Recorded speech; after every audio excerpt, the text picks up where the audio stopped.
Hello students, बेटा last के lectures में हमने ना एसिड और बेस की प्रॉपर्टीज डिस्कस की थी। एक टॉपिक और है इसमें कि how do acid and base react with each other. Acid और बेस आपस में एक दूसरे के साथ कैसे रिएक्शन करते हैं। अब ये देखो, वैसे तो रिएक्शन हम पहले भी पढ़ चुके हैं कि ये जो रिएक्शन होगी ये न्यूट्रलाइजेशन रिएक्शन है। This reaction is known as neutralization reaction, जिसमें acid will react with base to form salt and water। इस रिएक्शन को ना हम न्यूट्रलाइजेशन रिएक्शन बोलेंगे। देखो एसिड में से क्या आएगा, एसिड में से H+ आयन आएंगे, और बेस में से क्या आएगा, बेस में से OH नेगेटिव आयन्स आएंगे, और ये दोनों एक दूसरे के साथ रिएक्ट करके वाटर बनाएंगे और साल्ट बनेगा।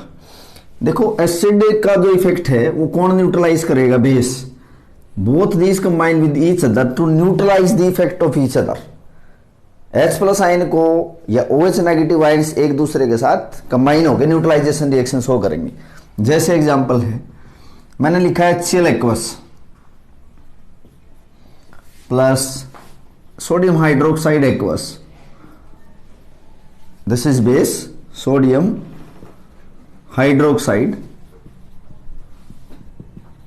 और ये आपका हाइड्रोक्लोरिक एसिड है, हाइड्रोक्लोरिक एसिड। ये दोनों एक दूसरे के साथ रिएक्ट करके NaCl एक्वस प्लस वाटर बनाएंगे। इस रिएक्शन को हम न्यूट्रलाइजेशन रिएक्शन बोलेंगे। तो बेटा acid plus base will form salt plus water, यानी कि जो एसिड है इसमें से क्या आएगा, H+ आयन आएंगे, और जो बेस है ये NaOH, इसमें से OH नेगेटिव आयन्स आएंगे। तो this H+ ion and OH negative ion will combine with each other to form water, और जो रिमेनिंग पार्ट बच जाता, जैसे इसका Na और इसका Cl, ये मिलके क्या बनाएंगे बेटा, NaCl, जो कि क्या है, साल्ट है। यानी कि जब एसिड बेस के साथ रिएक्शन करेगा तो रिएक्शन कौन सी बोलेंगे हम, न्यूट्रलाइजेशन रिएक्शन बोलेंगे। उसके बाद जो टॉपिक है बेटा बहुत इंपॉर्टेंट है, बोर्ड एग्जाम में वहां से क्वेश्चन भी मैक्सिमम पूछे जाते हैं। पीएच हम पढ़ेंगे, कंसेप्ट ऑफ पीएच। देखो कोई भी सॉल्यूशन है एसिडिक या बेसिक, उसको कैसे डिटरमाइन हम करेंगे कि ये गिवन केमिकल एसिड है कि बेसिक, उसके लिए हमने इंडिकेटर्स यूज किए थे। तो यहां हम टॉपिक पढ़ेंगे पीएच।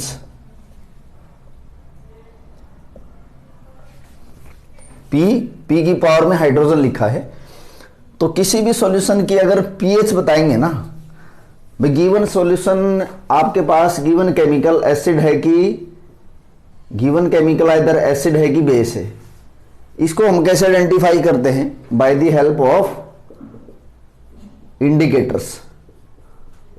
इंडिकेटर्स का यूज करके हम ये बता पाते हैं कि गिवन केमिकल कोई क्या है, एसिड है कि बेस है।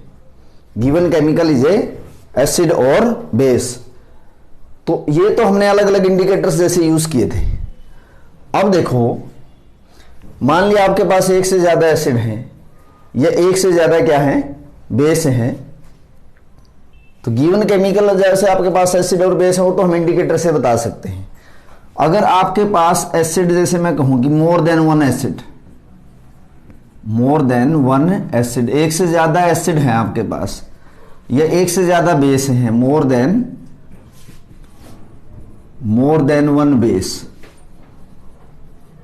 तो जैसे एक से ज्यादा एसिड है, जैसे मैंने लिख दिया यहां पे कि एक आपके पास एसिड A है, एक आपके पास एसिड B है, ये दोनों क्या है आपके पास एसिडिक सॉल्यूशन है। तो हम कैसे बता पाएंगे कि किस सॉल्यूशन में H+ आयन ज्यादा है, क्योंकि एसिड में से क्या आएंगे बेटा, H+ आयन आएंगे, बेस में से क्या आएंगे, OH नेगेटिव आयन्स आएंगे। तो मेरे को कैसे पता लगेगा कि किस सॉल्यूशन की स्ट्रेंथ ज्यादा है। तो एसिडिक नेचर की स्ट्रेंथ को कंपेयर करने के लिए हम यूज करेंगे अरहेनियस कंसेप्ट। अरहेनियस साइंटिस्ट का नाम है। अरहेनियस के बेस पे हम क्या करेंगे, कंपेयर करेंगे। कंपेयर कैसे, किसको करेंगे, the different solution of different acids and different base. अलग अलग एसिड और अलग अलग बेस को हम कंपेयर करेंगे। कैसे कंपेयर करेंगे? एसिड अगर आपके एक पास है एक से ज्यादा, तो more the number of H plus ions given by acid, more stronger is the acid, more stronger is the acid. किसी एसिड से जितने ज्यादा H प्लस आयन आएंगे, more the number of H plus ion given by acid, more stronger is the acid. तो ऐसे हम acid को compare कर सकते हैं, ऐसे ही बेस को कंपेयर करेंगे। किसके बेस पे? अरेनियस थ्योरी है बेटा, ये अरेनियस थ्योरी में ऐसे कंपेयर करते हैं। यही बात बेस में रहेगी। More the number of OH negative ion, more the number of OH negative ion, more is the basic nature of any base. किसी बेस का बेसिक नेचर उतना ही क्या होगा? ज्यादा होगा। तो ऐसे अरेनियस थ्योरी के अकॉर्डिंग हम कंपेयर कर सकते हैं। अब तो कंपेयर कैसे करेंगे? अगर आपके पास एक से ज्यादा एसिड है या एक से ज्यादा बेस है, तो आप कैसे कंपेयर करोगे कि गिवन केमिकल एसिड है, गिवन केमिकल में एसिडिक नेचर ज्यादा किसका है, या गिवन केमिकल में बेसिक नेचर ज्यादा किसका है? देखो, इसको कंपेयर करने से पहले मैं तुम्हें एक बात और बताता हूं। यहां पे पीएच के बारे में पढ़ेंगे। अगर कोई solution, if any solution having pH 7, तो ये सॉल्यूशन ना न्यूट्रल होगा। न्यूट्रल मतलब ना तो एसिडिक होगा ना बेसिक होगा। And if any solution having pH more than 7, तो ये सॉल्यूशन क्या होगा? बेसिक नेचर का होगा। And if any solution have pH less than 7, तो ये एसिडिक होगा। यानी कि pH जिसकी 7 से कम होगी वो तो एसिडिक होंगे, जिसकी pH 7 से ज्यादा होगी बेटा वो बेसिक होंगे, और pH जिसकी 7 होगी ना वो न्यूट्रल होंगे। तो अब इसको हम कंपेयर कैसे करेंगे? कि मैं कह रहा हूं कि डिफरेंट एसिडिक सॉल्यूशन को हम कंपेयर करें, उसको कंपेयर कैसे किया जाएगा? तो उसके लिए हम ना एक इंडिकेटर यूज करते हैं। पीएच में बताऊंगा to compare the acidic and basic nature of acid and base, acids and base. हम क्या करते हैं? We use universal indicators. हम क्या यूज करते हैं बेटा? यूनिवर्सल इंडिकेटर यूज करते हैं। और यूनिवर्सल इंडिकेटर एक ही इंडिकेटर है जो कि अलग अलग इंडिकेटर का मिक्सचर होता है। By using universal indicator, universal indicator का यूज करके मैं अलग अलग एसिड की एसिडिक स्ट्रेंथ को कंपेयर कर सकता हूं। By using universal indicator, we can compare the acidic strength of different acid. ऐसे ही हम अलग अलग बेस को कंपेयर करने के लिए यूनिवर्सल इंडिकेटर यूज कर सकते हैं, हम कंपैरिजन कर सकते हैं। तो बाय यूजिंग यूनिवर्सल इंडिकेटर, जैसे आपके पास की कोई यूनिवर्सल इंडिकेटर है, ये आपके पास यूनिवर्सल इंडिकेटर है, या तो इसको यूज करो, या हम क्या कर सकते हैं? पीएच पेपर स्ट्रिप बना सकते हैं इससे। ये पेपर स्ट्रिप है, इस पेपर स्ट्रिप को कैसे बनाया जाए? एक पेपर स्ट्रिप को यूनिवर्सल इंडिकेटर में डिप करके हम यूनिवर्सल पीएच पेपर बना लेंगे। तो अब ये यूनिवर्सल इंडिकेटर क्या करेगा? यूनिवर्सल इंडिकेटर या पीएच पेपर स्ट्रिप से हम अलग अलग एसिड या बेस को कंपेयर कर सकते हैं, उनके एसिडिक स्ट्रेंथ को कंपेयर कर सकते हैं। हम क्या करेंगे कि आप देखोगे कि जो अलग अलग एसिड हैं, अलग अलग बेस हैं, वो अलग अलग पीएच पे अलग अलग कलर देती हैं। तो उन कलर को आइडेंटिफाई करके हम ये बता सकते हैं कि कौन सी एसिड ज्यादा स्ट्रोंगर है, कौन सी एसिड वीक है, या ऐसे ही कौन सा बेस ज्यादा स्ट्रोंग है, कौन सा बेस वीक है। तो पीएच पेपर या यूनिवर्सल पेपर से हम इसको कंपेयर करेंगे। तो देखेंगे बेटा कि जैसे आपके पास यूनिवर्सल इंडिकेटर है, यूनिवर्सल इंडिकेटर क्या करेगा, यूनिवर्सल इंडिकेटर अलग अलग पीएच पे अलग अलग कलर शो करता है। तो यहां मैं नोट में लिख देता हूं, universal indicator will give different colour at a different pH।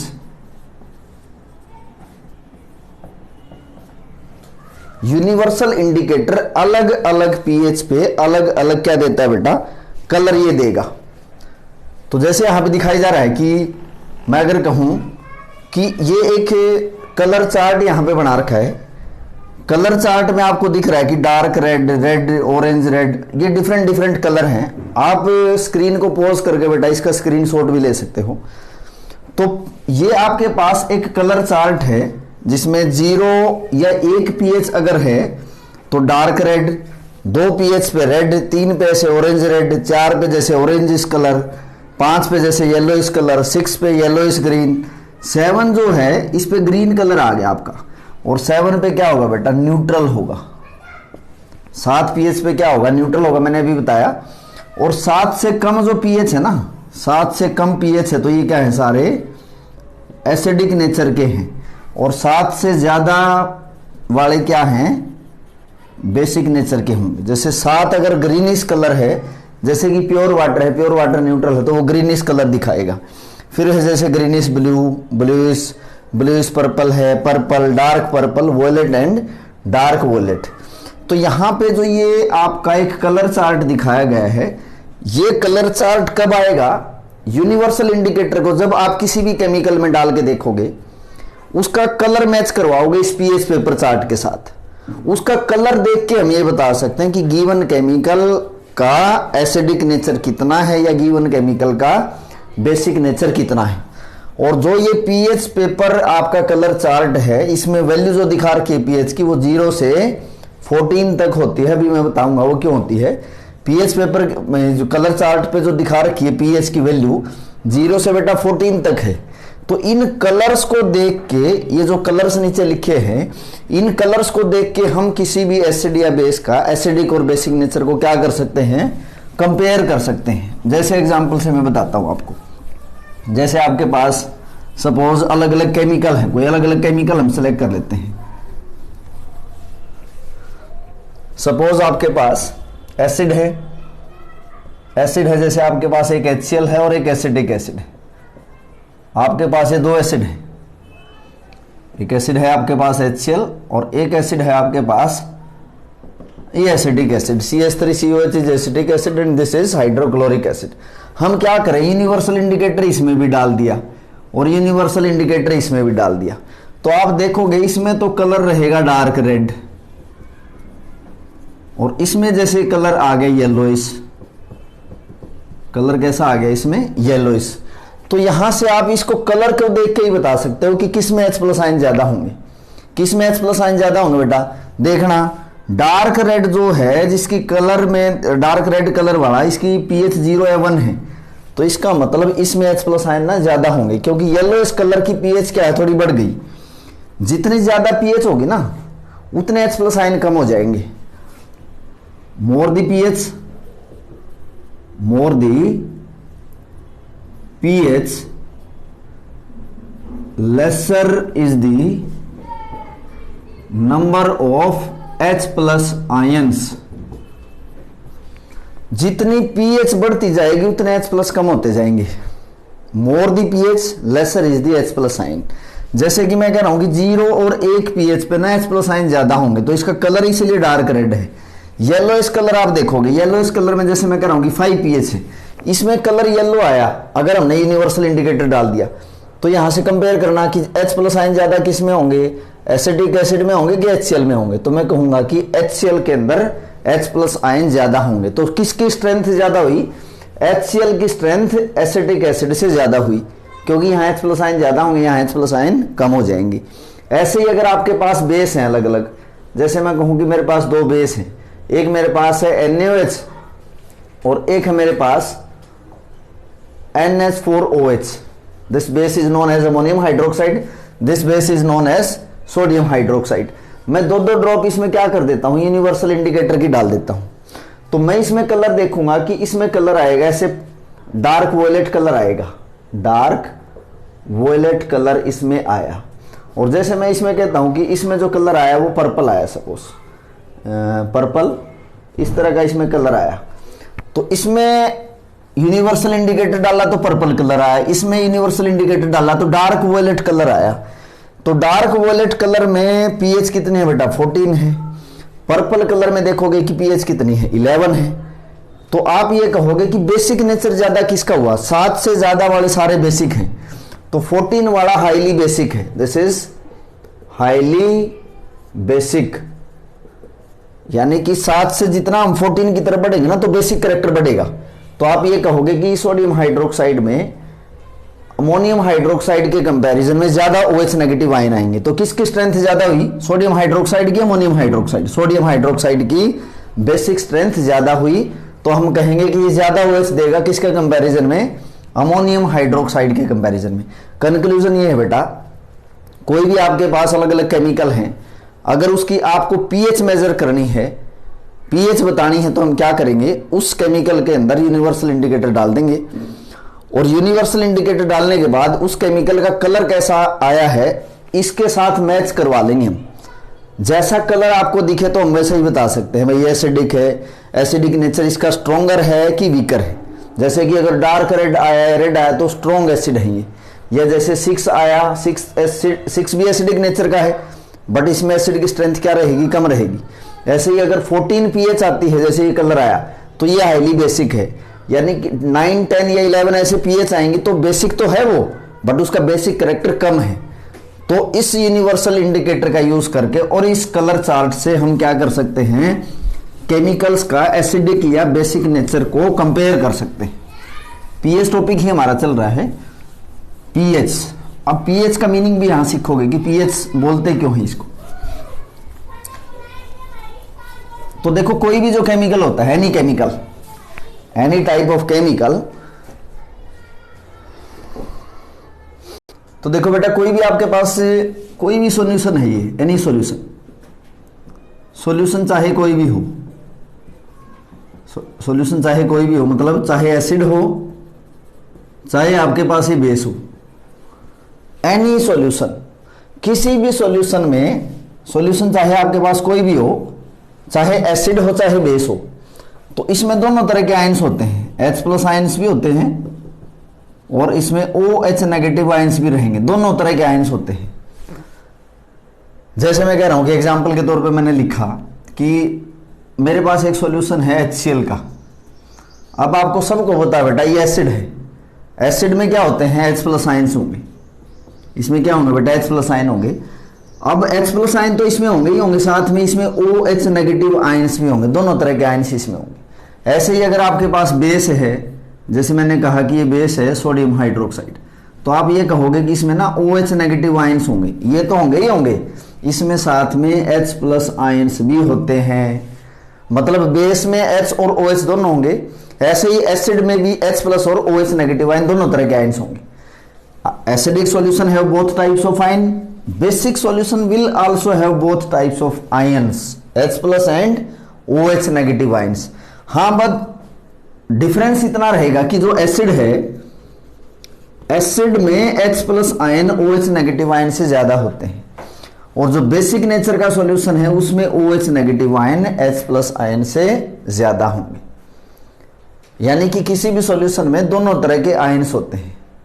अगर सॉल्यूशन में H+ आयन OH से ज्यादा है तो सॉल्यूशन एसिडिक है, अगर सॉल्यूशन में OH नेगेटिव इससे ज्यादा है तो सॉल्यूशन कैसा रहेगा, बेसिक। और अगर आपके पास ये कोई सॉल्यूशन है जिसमें H+ और OH नेगेटिव इक्वल हो जाएंगे, तब ये सॉल्यूशन कैसा हो जाएगा बेटा, न्यूट्रल हो जाएगा। एक बात, सेकंड पॉइंट है, ये फर्स्ट पॉइंट था आपका, सेकंड पॉइंट समझोगे आप। देखो किसी भी सॉल्यूशन में आपके पास ये कोई भी सॉल्यूशन है, एनी सॉल्यूशन, चाहे एसिडिक सॉल्यूशन है चाहे बेसिक सॉल्यूशन है, इसमें जो H+ आयन होंगे, ऐसे ब्रैकेट में लिखते हैं, ब्रैकेट का क्या मतलब है, मोलर कंसंट्रेशन, और हाइड्रोक्साइड आयंस, इन दोनों का प्रोडक्ट किसके इक्वल होता है? 10 की पावर -14 के इक्वल होता है। किसी भी सॉल्यूशन में, चाहे एसिडिक सॉल्यूशन हो चाहे बेसिक सॉल्यूशन, इसमें जो दोनों तरह के आयंस पड़े हुए हैं H+ और OH, इन दोनों तरह के आयंस का प्रोडक्ट किसके इक्वल होगा बेटा? 10 की पावर -14 के इक्वल होगा। तो अब अगर ये पता है तो आप ये निकाल सकते हो, और अगर ये पता है तो इसकी कंसंट्रेशन हम निकाल सकते हैं। जैसे एग्जांपल से आप समझोगे, मैंने अगर लिखा, सपोज मेरे पास कोई एक एसिड है, मेरे पास ही कोई एसिड है, अगर मैंने लिख दिया कि इसमें H+ आयन की जो कंसंट्रेशन है वो 10 की पावर -3 मोलर है। इस कैपिटल M का क्या मतलब होता है बेटा? मोलर। वैसे 9th और 10th क्लास, 9th क्लास में पढ़ के भी आए हैं, दिस M मीन्स मोलर। इसका मीनिंग मैं भी बताऊंगा। तो अगर H+ आयन की कंसंट्रेशन 10 की पावर -3 मोलर है, तो इसमें जो OH नेगेटिव आयंस होंगे वो कितने हो जाएंगे? बता नहीं देंगे हम, कितने हो जाएंगे बेटा? दोनों का प्रोडक्ट किसके इक्वल है? 10 की पावर -14। तो मैं कहूंगा कि H+ आयन और OH नेगेटिव आयंस की कंसंट्रेशन का प्रोडक्ट किसके इक्वल है? 10 की पावर -14 के इक्वल है। तो अगर इसकी कंसंट्रेशन 10 की पावर -3 मोलर है, तो इसकी कंसंट्रेशन कितनी हो जाएगी? 10 की पावर -11। क्योंकि बेटा अगर प्रोडक्ट है तो पावर क्या हो जाती है? ऐड हो जाती हैं। तो किसके इक्वल हो जाएगा? 10 की पावर -14। यानी कि इस सॉल्यूशन में जो OH नेगेटिव आयंस की कंसंट्रेशन है वो कितनी हो जाएगी? 10 की पावर -11 मोलर हो जाएगी। तो हम ऐसे कैलकुलेट भी कर सकते हैं। दूसरा एग्जांपल देखो, मैंने कहा कि ये कोई सॉल्यूशन है, ये कोई सॉल्यूशन है, अगर इसमें OH नेगेटिव आयंस की कंसंट्रेशन 10 की पावर -2 मोलर है, तो H+ आयन की कंसंट्रेशन कितनी हो जाएगी? आप बताओ कितनी हो जाएगी बेटा? 10 की पावर -12 मोलर हो जाएगी। कैसे? H+ और OH नेगेटिव का प्रोडक्ट किसके इक्वल है? 10 की पावर -14 के इक्वल है। OH नेगेटिव की कंसंट्रेशन कितनी है? 10 की पावर -2 मोलर है।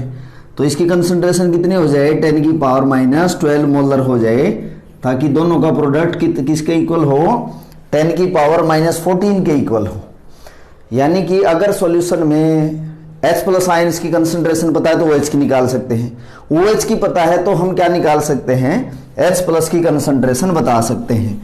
और अगर H+ या OH नेगेटिव की कंसंट्रेशन आपको पता लग जाएगी तो हम ये बता सकते हैं कि गिवन केमिकल एसिड है कि बेस है। ऐसे आप आइडेंटिफाई भी कर सकते हो, क्योंकि मैंने आपको बताया है कि अगर H+ OH नेगेटिव के इक्वल है तो सॉल्यूशन कैसा होगा? न्यूट्रल। और H+ की कंसंट्रेशन OH नेगेटिव की से ज्यादा रहेगी, सॉल्यूशन कैसा होगा बेटा? एसिडिक। और अगर H+ की कंसंट्रेशन OH से कम रहेगी तो सॉल्यूशन कैसा हो जाएगा? बेसिक हो जाएगा। ये मैंने आपको बताया है। यानी किसी भी सॉल्यूशन में दोनों तरह के आयंस होते हैं। ये कंडीशन है तो सॉल्यूशन न्यूट्रल है, ये कंडीशन है तो सॉल्यूशन एसिडिक है, ये कंडीशन है तो सॉल्यूशन कैसा होगा? बेसिक होगा। तो ऐसे हम बता सकते हैं। अब यहां पे मैंने एक टर्म लिखी थी, मोलर। मोलर जो वर्ड आया ना, मोलर को हम ना M से रिप्रेजेंट करते हैं बेटा, कैपिटल M से। इसका मतलब समझो क्या होता है मोलर का मतलब। ये आपके पास कोई सॉल्यूशन है, यानी सॉल्यूशन, सॉल्यूशन में क्या होता है बेटा? सॉल्यूट और सोलवेंट होते हैं। जैसे अगर मैं कहूं कि इसमें कोई जो सॉल्यूट है, सॉल्यूट अगर 1 मोल इन 1 लीटर अगर है तो ये सॉल्यूशन जो होगा ना ये 1 मोलर हो जाएगा। बस ये ध्यान रखना।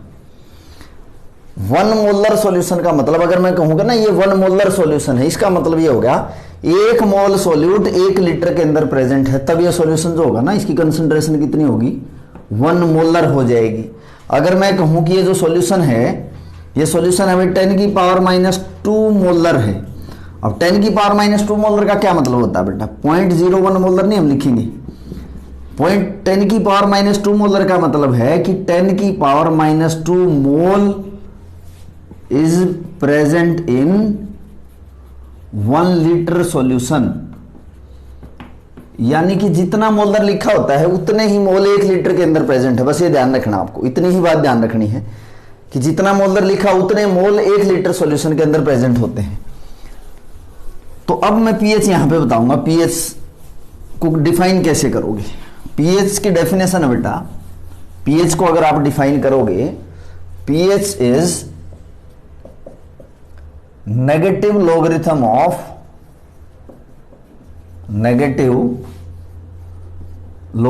Of hydronium ion concentration.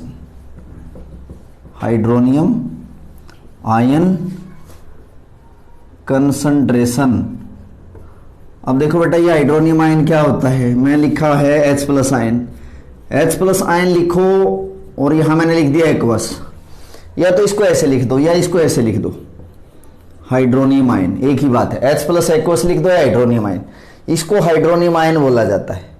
तो किसी भी सॉल्यूशन में हाइड्रोनियम आयन की कंसंट्रेशन कितनी है उसका नेगेटिव लॉगरिथम लेते हैं। तो फार्मूला क्या बेटा, pH is equal to negative logarithm of hydronium ion concentration, ये फार्मूला होता है। pH is equal to negative sign है, negative logarithm of hydronium ion concentration. अब देखो, जैसे मेरे पास कोई सॉल्यूशन है, मेरे पास जैसे HCl है, HCl का सॉल्यूशन है और मैंने इसमें लिख दिया कि HCl के सॉल्यूशन की जो कंसंट्रेशन है वो है 10⁻⁻² मोलर है। तो इस सॉल्यूशन की pH निकाल लो, pH। तो बेटा इस फार्मूले में पुट करके हम निकाल देंगे। pH किसके इक्वल है, negative logarithm of hydronium ion concentration, ये फार्मूला है। और इस ब्रैकेट, ये जो ब्रैकेट लिखी है ना, इस ब्रैकेट का मतलब ही मोलर कंसंट्रेशन होता है। इस ब्रैकेट का क्या मीनिंग है बेटा, मोलर कंसंट्रेशन। तो pH अगर किसी सॉल्यूशन की निकालोगे तो negative logarithm of hydronium ion concentration इतनी है, कितनी बेटा, 10⁻² मोलर है। अब देखो एक फार्मूला बताता हूं लॉगरिथम का। ऐसे अगर लिख दिया ना लॉगरिथम a⁻b, अगर यहां ऐसे लिखा हो, सिर्फ यहां यूज करना है, और ज्यादा डिटेल में नहीं जाना आपको। तो इसको हम कैसे लिखते हैं, ये पावर आगे आ जाएगी, तो इसको हम लिखते हैं b लॉगरिथम ऑफ a, इस तरह से लिखते हैं। ये फार्मूला ध्यान रखना, पावर आगे आ जाएगी, logarithm a as it is बच जाएगा। तो इसको देखो हम कैसे लिखेंगे, ये पावर आगे आ जाएगी बेटा। pH अगर हम लिखेंगे तो ये नेगेटिव साइन है, ये हो गया नेगेटिव साइन, ये -2 पावर आगे आ गई, और की क्या बच गया, log 10 बच गया। माइनस माइनस मल्टीप्लाई तो बेटा साइन किसका आएगा, प्लस का। तो pH किसके इक्वल होगी, 2 log 10, 2 log 10, और log 10 होता है 1, log 10 की वैल्यू किसके इक्वल होती है, 1 के इक्वल। यानी कि बेटा pH कितनी आ गई, 2 आ गई। तो इस सॉल्यूशन की pH कितनी होगी, pH इसकी कितनी हो जाएगी बेटा, 2 हो जाएगी। This solution will have pH 2। अगर यहां लिखा होता कि HCl, यहां अगर ऐसे लिखा होता कि HCl है आपके पास और इस सॉल्यूशन की कंसंट्रेशन 10⁻³ मोलर है, तो हम कहेंगे कि इसकी pH कितनी हो जाएगी, 3 हो जाएगी, इसी फार्मूले में पुट करके। तो ऐसे pH हम निकाल भी सकते हैं इस फार्मूले में पुट करके। अब देखो pH से फिर आप कैसे बताओगे कितना एसिडिक या कितना बेसिक कैरेक्टर रहेगा। तो pH चार्ट में यहां पे आपके लिए बना रहा हूं, उसको देख के भी आप डायरेक्ट बता सकते हो, कंपेयर कर सकते हो कि किस सॉल्यूशन का एसिडिक स्ट्रेंथ ज्यादा होगा, किसका कम होगा। ये आपके पास जैसे कि pH स्केल है, pH स्केल की जो वैल्यू है ना वो 0 से लेके 14 तक है। और ये जो pH स्केल है ये डिस्कवर किया था सोरेनसन ने, साइंटिस्ट का नाम है सोरेनसन ने। ये pH स्केल के बारे में बताया था कि जिसकी वैल्यू 0 से ना 14 तक है। इस pH स्केल की वैल्यू मैंने लिखा है कि जैसे 0 से लेके 14 तक pH वैल्यू है, ना तो 14 से ज्यादा होगी और ना 0 से कम होगी। और ये जो pH स्केल डेवलप किया है, इसकी वैल्यू जो लिखी है ना, ये 25 डिग्री सेल्सियस पे है, यानी कि 298 केल्विन पे ऑब्जर्व की गई है। क्योंकि टेम्परेचर बदलने से ना pH बदल जाती है। तो ये जो pH की वैल्यू लिखी है 0 से लेके 14 तक, ये कितने टेम्परेचर पे है बेटा, किसी भी सॉल्यूशन की pH 25 डिग्री सेल्सियस पे, यानी कि 298 केल्विन पे। अब देखो हाइड्रोनियम आयन कंसंट्रेशन और हाइड्रोक्साइड आयन कंसंट्रेशन मैंने लिखी हुई है। अगर किसी सॉल्यूशन में, ये आपके पास कोई सॉल्यूशन है, अगर मैं कहूं कि इसमें H+ आयन की जो कंसंट्रेशन है वो 10⁻0 है और OH नेगेटिव की कंसंट्रेशन है 10⁻14, तो ये केस है यहां पे। तो इसकी pH कितनी होगी बेटा, इसकी pH 0 होगी। तो अगर H+ आयन कंसंट्रेशन कितनी हो, 10⁻0, और OH नेगेटिव कितनी हो सॉल्यूशन में, क्योंकि बेटा इसका और इसका प्रोडक्ट किसके इक्वल होता है, 10 की पावर माइनस 14 के इक्वल होता है। तो 10 की पावर अगर 0 कंसंट्रेशन है ना H प्लस आयन की, तो सॉल्यूशन की पीएच कितनी हो जाएगी, 0 हो जाएगी। ध्यान से सुन लेना, ये क्वेश्चन बहुत बार आया है। किसी की पावर 0 होगी तो वैल्यू कितनी आएगी बेटा, 1 आएगी। 10 की पावर 0 मीन्स वैल्यू कितनी आएगी, 1 आएगी। तो इसका मतलब जब H प्लस आयन की कंसंट्रेशन कितनी हो, 10 की पावर 0 हो, तो OH नेगेटिव आयन की कंसंट्रेशन ये रहेंगी, ये OH नेगेटिव की कंसंट्रेशन है, ये नीचे लिखी है। ऊपर जो वैल्यू लिखी है ये H प्लस आयन की कंसंट्रेशन है। तो हम जो पीएच देखते हैं, पीएच इनके बेस पे देखेंगे। ऊपर जो वैल्यू लिखी है ना, इनके बेस पे हम क्या देखेंगे, किसी भी सॉल्यूशन की पीएच देखेंगे। H प्लस आयन की कंसंट्रेशन इतनी हो तो OH कितनी हो जाएगी, पीएच कितनी हो जाएगी, 0। अब सॉल्यूशन में H प्लस आयन की कंसंट्रेशन इतनी है, OH की कितनी होगी, 10 की पावर माइनस 14 हो जाएगी। तो पीएच कितनी हो जाएगी उसकी, 1 हो जाएगी। H प्लस आयन की कंसंट्रेशन सॉल्यूशन में इतनी हो तो OH की कितनी हो जाएगी, 10 की पावर माइनस 12, क्योंकि दोनों का प्रोडक्ट किसके इक्वल होगा, आपको बताया है 10 की पावर माइनस 14 के इक्वल होगा। 10 की पावर माइनस 12 इंटू 10 की पावर माइनस 2 कितना हो जाएगा, 10 की पावर माइनस 14 हो जाएगा। तो पीएच कितनी हो जाएगी, 2। H प्लस आयन की कंसंट्रेशन 10 की पावर माइनस 3 मोलर हो तो OH की कितनी हो जाएगी, माइनस 11, क्योंकि दोनों का प्रोडक्ट किसके इक्वल होगा, 10 की पावर माइनस 14 के इक्वल होगा। पीएच कितनी हो जाएगी, 3 हो जाएगी। ऐसे ये -4, ये 10 की पावर माइनस 0। तो ऐसे ऐसे कंसंट्रेशन देखो क्या होती जा रही है, डिक्रीज, क्योंकि नेगेटिव में वैल्यू बढ़ने का क्या मतलब है बेटा, डिक्रीज हो रही है कंसंट्रेशन किसकी, H प्लस की। जब H प्लस की कंसंट्रेशन 10 की पावर माइनस 7 मोलर हो जाए और OH नेगेटिव की कंसंट्रेशन भी 10 की पावर माइनस 7 मोलर हो जाए, दोनों की कंसंट्रेशन क्या होगी, सेम। यानी कि H प्लस की कंसंट्रेशन कितनी है और OH नेगेटिव की कंसंट्रेशन इसकी और इसकी कंसंट्रेशन कितनी है, इक्वल नहीं होगी। और जब दोनों की कंसंट्रेशन इक्वल हो जाए तो सॉल्यूशन कैसा हो जाता है बेटा, न्यूट्रल। आपको बताया है कि न्यूट्रल पीएच कितने पे होगी, 7 पे न्यूट्रल पीएच होगी। 7 पे क्या होगा बेटा, न्यूट्रल पीएच। 7 से कम वाले सारे क्या है, एसिडिक हैं। तो जितना 7 से वैल्यू कम होती रहेगी उतना एसिडिक कैरेक्टर बढ़ता रहेगा। और 7 से ज्यादा वाले बेसिक हैं, जितना हायर 14 तक बढ़ेंगे उतना बेसिक कैरेक्टर बढ़ेगा। 7 से ज्यादा वाले सारे बेसिक कैरेक्टर क्या होंगे, जितनी वैल्यू बढ़ेगी ना पीएच स्केल की, उतना बेसिक कैरेक्टर बढ़ेगा। और जितना पीएच कम होगी उतना ही एसिडिक कैरेक्टर बढ़ेगा। तो ऐसे मूव करते जा रहे हैं, देखो 10 की पावर माइनस 8 मोलर, ये 10 की पावर माइनस 6 मोलर हो गया। ऐसे हम डिक्रीज करते जा रहे हैं कंसंट्रेशन। जब H प्लस आयन की कंसंट्रेशन, ये H प्लस आयन की कंसंट्रेशन है, कितनी हो जाए, 10 की पावर माइनस 14 मोलर हो जाए तो H की कंसंट्रेशन कितनी हो जाएगी, 10 की पावर 0। तो इस दौरान सॉल्यूशन की पीएच क्या हो जाएगी, 14। और 14 पीएच क्या है, हाईली बेसिक। और 0 पीएच क्या है बेटा, हाईली एसिडिक है।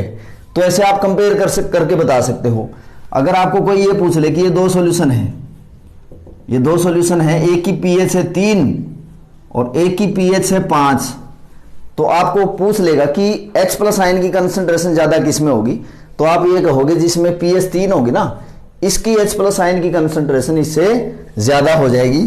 तो ऐसे आप पीएच स्केल को देख के एसिडिक नेचर को कंपेयर कर सकते हो।